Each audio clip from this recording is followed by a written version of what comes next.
انا كان في رجاله في حياتي، عادي. قصدي من غير جواز. ماشي، مش مهم اللي راح، المهم اللي جاي. غريب. الله، ايه الغريب في كده بقى؟ انا اعرف ان اصلك فلاح، والفلاحين طبعهم مش كده. بقول لك ايه يا هند، مفيش فلاح في مصر كلها يحلم انه يتجوز واحده زيك. وبعدين يا ستي عايزك تعرفي حاجه مهمه، الفلاح يوم ما يتجوز واحده يعرف يحكمها. وبعدين كل حاجه وليها ثمن، واللي ما يرضاش بالخوخ يرضى بشرابه. انا صارحتك وانت وافقت، مش هتصارحني انت بقى؟ عاوزه تعرفي ايه؟ هو انت ليه خنت اللي هو مجدي؟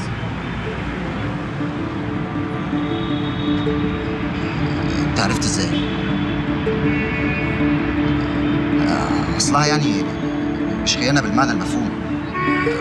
كل ما هنالك ان انا عملت عمليه لحسابي بعيده كل البعد عن نشاط الشركه. انت عايز تعرف انا عرفت ازاي؟ انا كنت جاسوس عليك.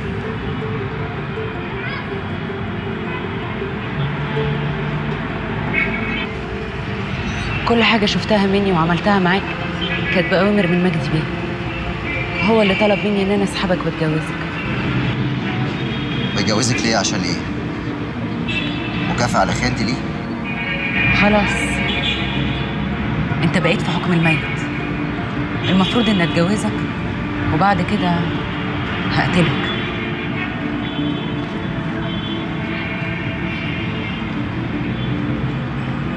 معقول؟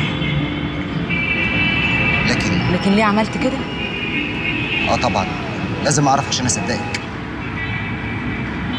ما هو الاتفاق اللي بيني وبين اللي هو مجدي انا ما اقدرش انفذه بحذافيره. انا اتجسس على واحد ماشي الحال، اعمل مصيبه تودي واحد في داهيه مش مشكله، لكن اقتل لا، خاصه بقى اللي هيتقتل ده هيكون جوزي. العقربه بس هي اللي بتموت جوزها، وانا ما بحبش اكون عقربه. عندك دليل على كده؟ عندي كل التسجيلات اللي تخصك. عايز ايه تاني؟ يعني بقى وضعك دلوقتي زي وضعي بالظبط. وهو ده اللي خلاني افضل سهرانه طول الليل. خلاص ما بقاش في ضمان على حياتي، مؤكد هيخلص مني وبعد كده يخلص منك. يعني بقى على رقبتي ورقبتك سيف واحد. وهي دي قواعد اللعب. يبقى مفيش قدامنا غير اننا نتفق. على ايه؟ نشتري عمرنا. عمرك ولا حياتك؟ هي هتفرق؟ تفرق كتير. انت ليك ايه في البلد دي؟ ولا حاجه. وانا زيك.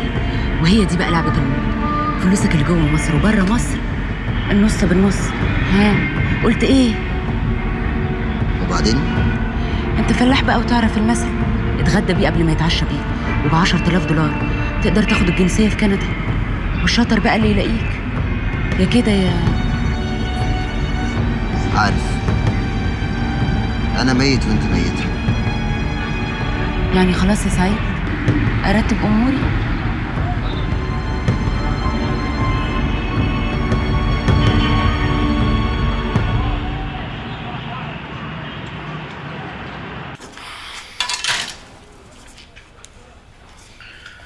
همتك معانا يا استاذ سيد، عايزين العربيه تنزل بسرعه تجيب رزقها. باذن ربنا هترجع زي ما كانت واحسن شويه. انا عن نفسي هنزل اقف مع بتاع الازاز لغايه ما يجيب الازاز الجديد. منهم لله ولاد الحرام، عمري ما شفت اذيه من غير سبب بالشكل ده. الايام دي بقت كده يا استاذ سيد.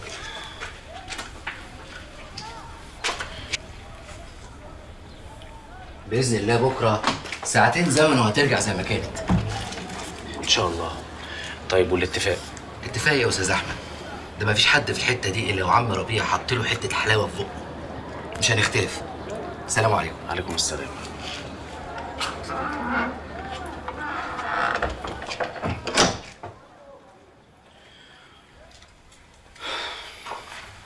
يا تغريد، مالك شايله الهم كده ليه؟ هو في حد عاوز يشيل هم يا احمد؟ الهم هو اللي عمال يحط علينا،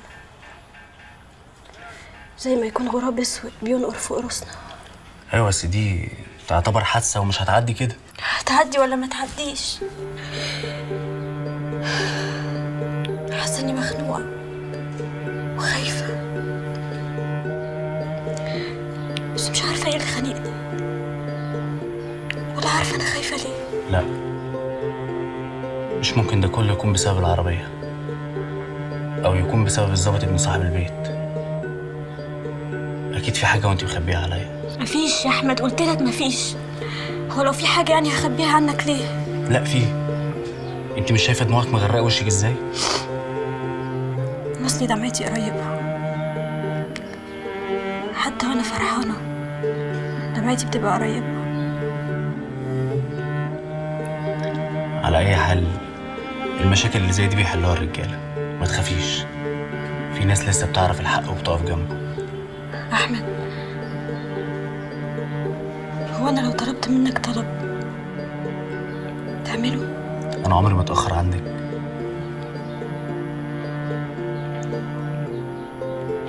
اكتب عليا. إيه تغريب؟ ما الموضوع ده يعتبر منتهي وإحنا واخدين فيه القرار. النهارده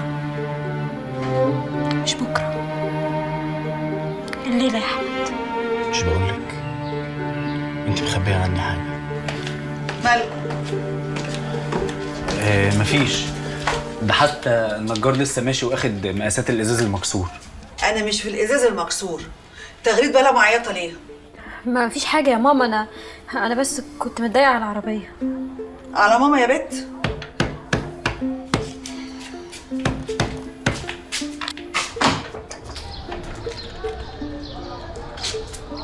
مالك يا ربيع؟ الراجل طلع ألعن من ابنه. ما انا قلت لك وانت اللي ما صدقتش. ما صدقتش، لكن شفت بعناية وسمعت بوداني. محروس البلتاجي الراجل الطيب بقى راجل مفتري، مصمم يطردنا في الشارع، بيهددني بجبروته. يا نخاف ونمشي يا اما مش هيسيبنا في حالنا.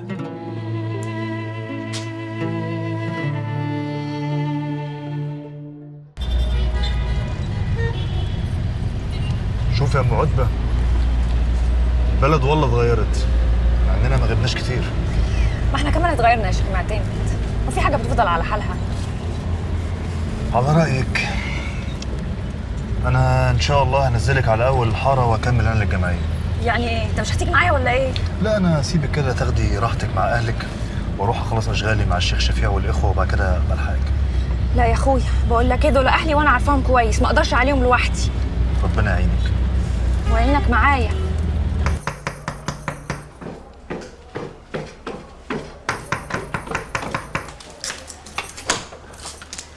السلام عليكم. وعليكم السلام، ازيك؟ ازيك يا اختي؟ انتوا ايه، نايمين ولا ايه؟ لا مش نايمين ولا حاجه. اهلا اهلا اهلا، ازيك؟ بوس خالتك يا عدب، مش بذمتك شبه خاله عاطف؟ يمكن. امال فين عاطف؟ مش عايز يشوفني ولا ايه؟ عشان ما يشوفنا الاول. عشان كده. ايه يا اختي؟ ايه اللي جرى للعربيه؟ ايه اللي صابها؟